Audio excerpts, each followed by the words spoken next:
Bien, vamos a mostrar un video de ejercicios de estequiometría. Este es parte de un proyecto FAD, de Fondo de Apoyo a la Docencia, de la Dirección de Docencia y Universidad Católica de la Santísima Concepción, y está realizado por la Facultad de Ciencia y la Facultad de Ingeniería. De la Facultad de Ciencia los participantes son Elisa de González, Valentina Medina, y de la Facultad de Ingeniería, Víctor Neira. Bien, para entender el concepto de estequiometría, vamos a explicar primero cuál es la diferencia entre una reacción y una ecuación química.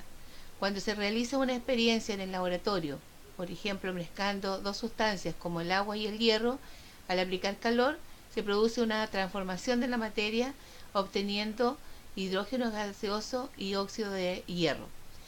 Esta es una reacción química.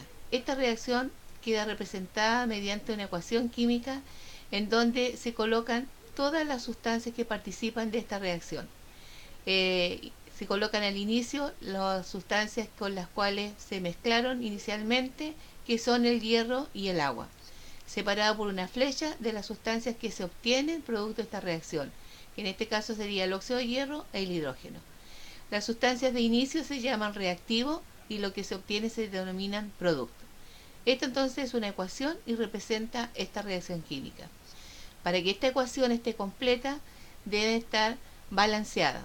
Eso significa que la cantidad de átomos que tengo de cada uno de los reactivos debe ser igual a la cantidad que están como producto. Esto por principio de conservación de la materia. Si nosotros observamos, vemos que en el caso del hierro, en el reactivo tengo 1 mol de hierro y en los productos tengo 2 moles de hierro. Para el hidrógeno tenemos 2 moles de hidrógeno, 2 moles de hidrógeno, y el oxígeno, en los reactivos hay 1 mol de oxígeno y en los productos 3 moles de oxígeno. Por lo tanto, nuestra ecuación no estaba balanceada. Para eso entonces debo multiplicar delante de la sustancia de tal forma que nos quede la misma cantidad en cada lado. Para eso entonces tendríamos que multiplicar por 2 delante del hierro, por 3 delante de agua y por 3 delante de hidrógeno. Veamos, comprobemos. Tenemos 2 hierro, 3 por 2, 6 hidrógeno, 3 por 2, 6 hidrógeno y 3 oxígeno y 3 oxígeno. Una vez que tenemos la ecuación balanceada, ¿qué cosas podemos calcular a partir de esta ecuación? Podemos determinar las cantidades de reactivos, es decir, de hierro y de agua que reaccionan. También podemos determinar la cantidad de productos que se obtienen, en nuestro caso el óxido de hierro y el hidrógeno, y también podemos determinar cantidad de reactivo en exceso que reacciona y también la cantidad de reactivo en exceso que queda sin reaccionar. La cantidad de producto que se obtiene, es decir, en este caso, por ejemplo, de óxido de hierro y hidrógeno, se llama rendimiento. Cuando hablamos de rendimiento, tenemos que considerar que hay dos tipos de rendimiento. El rendimiento real, que es la cantidad de productos que se obtiene experimentalmente, y el rendimiento teórico, que es la cantidad de producto obtenida por estequiometría, utilizando el reactivo limitante. Por ejemplo, si consideramos la misma ecuación anterior del hierro con agua, cuando nosotros hacemos la reacción en el laboratorio y obtenemos los productos, el óxido de hierro, como es un precipitado, lo podemos llevar a la balanza y masarlo.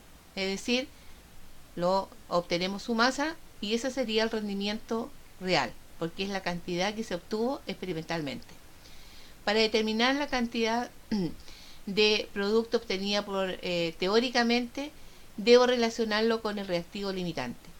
Para eso debo calcular cuál de los dos reactivos es el reactivo limitante. Y eso lo obtenemos dividiendo los moles de cada reactivo por su coeficiente estequiométrico. Entonces, para el caso del hierro, serán los moles de hierro dividido 2, que es su coeficiente estequiométrico, y para el caso del agua, serán los moles de agua dividido 3. La relación que me dé menor valor, ese es el reactivo limitante. Supongamos que la menor valor lo obtenemos a partir de la relación del hierro, por lo tanto, el hierro sería el reactivo limitante y el agua el reactivo en exceso. Y entonces, con el reactivo limitante, debo hacer una regla de 3 para relacionar el producto que yo quiero obtener. Nos quedaría entonces que 2 moles de hierro dan origen a 1 mol de óxido de hierro.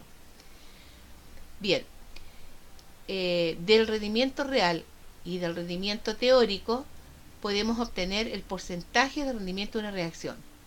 Y el porcentaje de rendimiento de reacción se obtiene de la relación del rendimiento real y rendimiento teórico multiplicado por 100. Entonces esto es un factor bastante importante de considerar, sobre todo en los procesos industriales. Veamos un ejemplo. Cuando se hace reaccionar 0,3 gramos de aluminio con cierta cantidad de oxígeno gas a 22 grados Celsius y 755 milímetros de mercurio, de acuerdo a esta ecuación, vamos a calcular primero el rendimiento en gramos del producto obtenido, es decir, la cantidad en gramos del óxido de aluminio. Para eso debo relacionar el óxido de aluminio, que es el producto, con el reactivo aluminio. En este caso no calculamos el reactivo limitante porque solo tengo datos del aluminio en cuanto a la cantidad. Y entonces, como las relaciones entre la reactivo producto están en moles, lo primero que tengo que hacer es tener mi ecuación balanceada.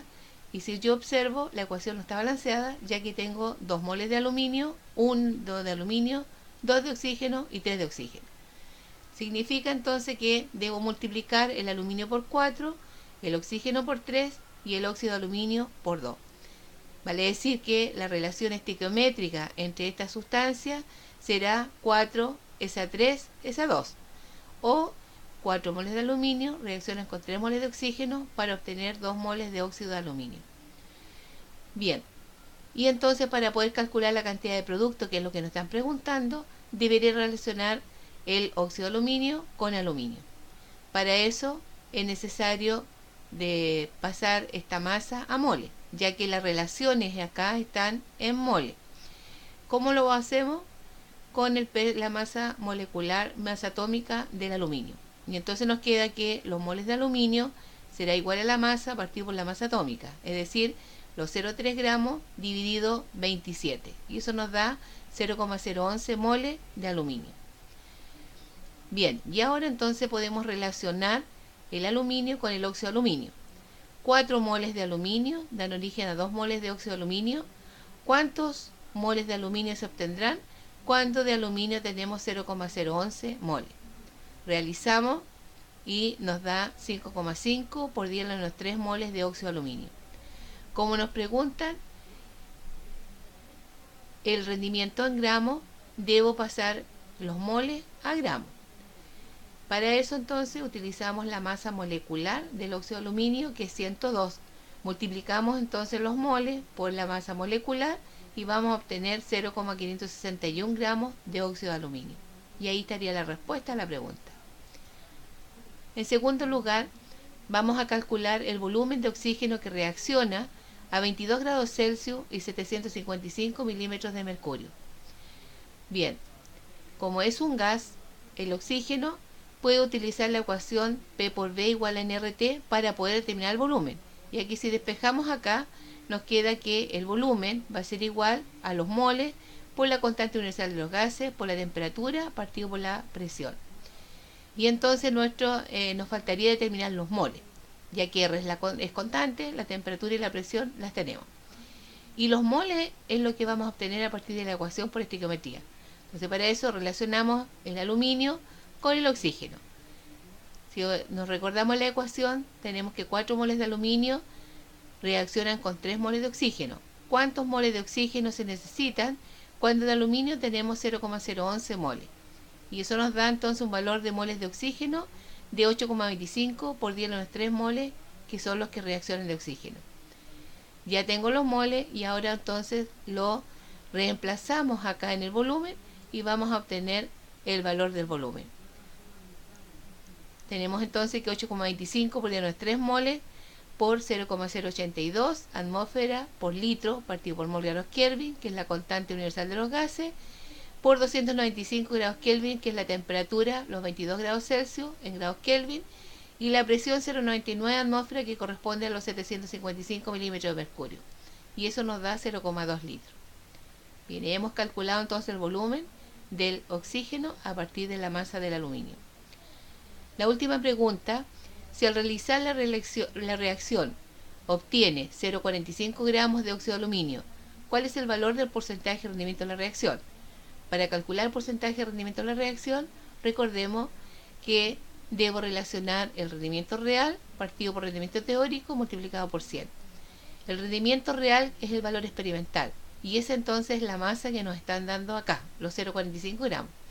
Y el rendimiento teórico lo calculamos en la primera alternativa a partir del reactivo, con el reactivo limitante a partir de la estequiometría. Por lo tanto, reemplazamos rendimiento real, que es 0,45 por 100, partido por el rendimiento teórico, que son 0,561. Y eso nos daría un 80,2% de rendimiento de la reacción. Veamos otro ejemplo con otro tipo de pregunta. Vamos a considerar ahora la siguiente ecuación. El sulfuro de cobre más oxígeno para dar óxido de cobre más dióxido de azufre. Al hacer reaccionar 8 gramos de cada reactivo, es decir, 8 gramos de sulfuro de cobre y 8 gramos de oxígeno, a 28 grados Celsius, 746 milímetros de mercurio, determinar, en primer lugar, el reactivo limitante y reactivo en exceso. Lo primero, siempre en la parte de estequiometría, es la ecuación balanceada. Si nosotros observamos, la ecuación no está balanceada, ya que tengo 2 átomos de oxígeno y acá tengo 3 átomos de oxígeno. Por lo tanto, para que esté balanceada nuestra ecuación, deberé multiplicar por antes del sulfuro de cobre por 2, oxígeno por 3, el óxido de cobre por 2 y el sulfuro, el hidrógeno, el dióxido de azufre por 2 también. Por lo tanto, nuestra relación estequiométrica ahora será 2, esa 3, esa 2, esa 2. Y ahora entonces, para calcular el reactivo limitante, debo calcular los moles de cada uno de los reactivos y dividirlos por su coeficiente estequiométrico. Entonces calculamos los moles. Para eso ocupamos para el sulfuro de cobre su masa molar, que es 158, para el caso del oxígeno su masa atómica, que es 32. Y obtenemos entonces los moles respectivos, 0,051 y 0,25. Luego de obtenido los moles, se divide por los coeficientes estequiométricos. Por lo tanto, para el sulfuro de cobre debe de dividirlo por 2 y para el caso del oxígeno dividido 3. Vemos, ¿no es cierto?, y comparamos y observamos que el sulfuro de cobre es menor que el oxígeno. Por lo tanto, nuestro reactivo limitante será el sulfuro de cobre y el reactivo en exceso, el oxígeno. Bien, segunda pregunta, nos piden calcular los gramos de óxido de cobre obtenidos. Y entonces, para calcular los gramos de óxido de cobre obtenidos, que es de producto, aquí está la ecuación para que no nos olvidemos, debo relacionar entonces el óxido de cobre, que es el que quiero calcular, con el reactivo limitante, que es el sulfuro de cobre. Por lo tanto, hacemos nuestra regla, 2 moles de sulfuro de cobre dan origen a 2 moles de óxido de cobre. ¿Cuántos moles de óxido de cobre se obtendrán cuando de sulfuro de cobre tenemos 0,051 mol? Y eso nos da entonces 0,051 moles de óxido de cobre. Como nos preguntan en gramos, debo multiplicar ahora por la masa molecular. Al multiplicarlo entonces por la masa molecular, que es 142, nos da 7,24 gramos de óxido de cobre.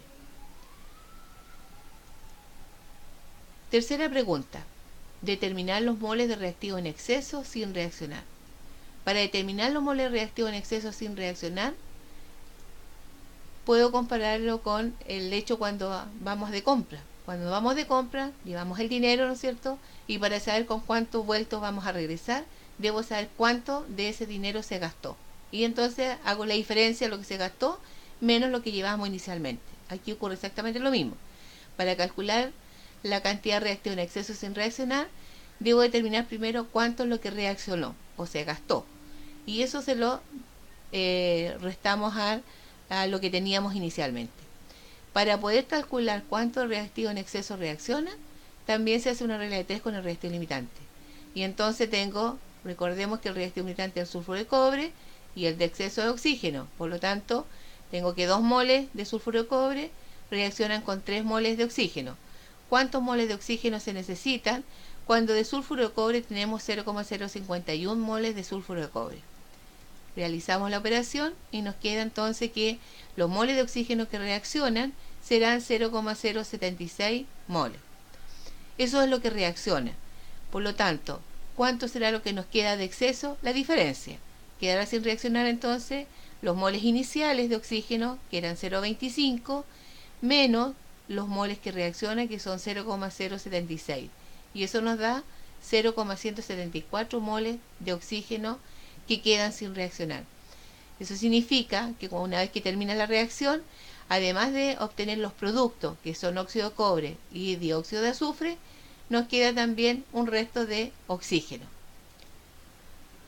Cuarta pregunta: determinar el volumen de dióxido de azufre obtenido si la reacción ocurre en un 75%. Bien, el dióxido de azufre es un gas y la información que yo puedo obtener de la ecuación son los moles.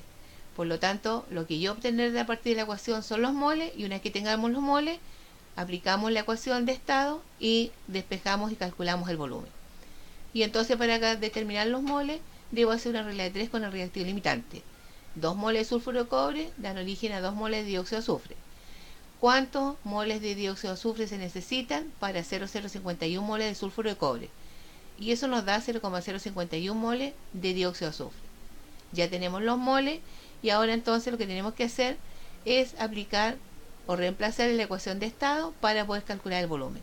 Y el volumen entonces será los 0,051 moles por 0,082 atmósferas litro partido por mol grados Kelvin, que es la constante universal, por la temperatura, que es 301, y la presión, que es 0,98 atmósferas, obteniendo un valor de volumen de dióxido de azufre en litro 1,28.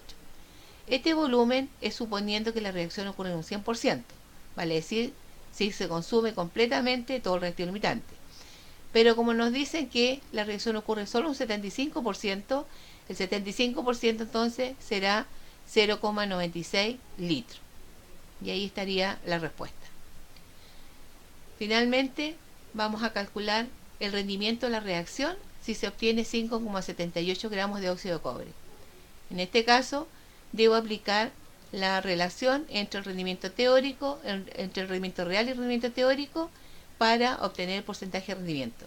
El rendimiento real es el 5,78 gramos, el rendimiento teórico es el que habíamos obtenido anteriormente, por regla de 3. Por lo tanto, vamos a multiplicar los 5,78 por 100, dividido el rendimiento teórico, que fue el que sacamos por estequiometría, y eso nos da que el porcentaje de rendimiento de la reacción será igual a 79,8%. Bien, espero que esto haya servido. Dejamos acá un par de ejercicios para que ustedes los realicen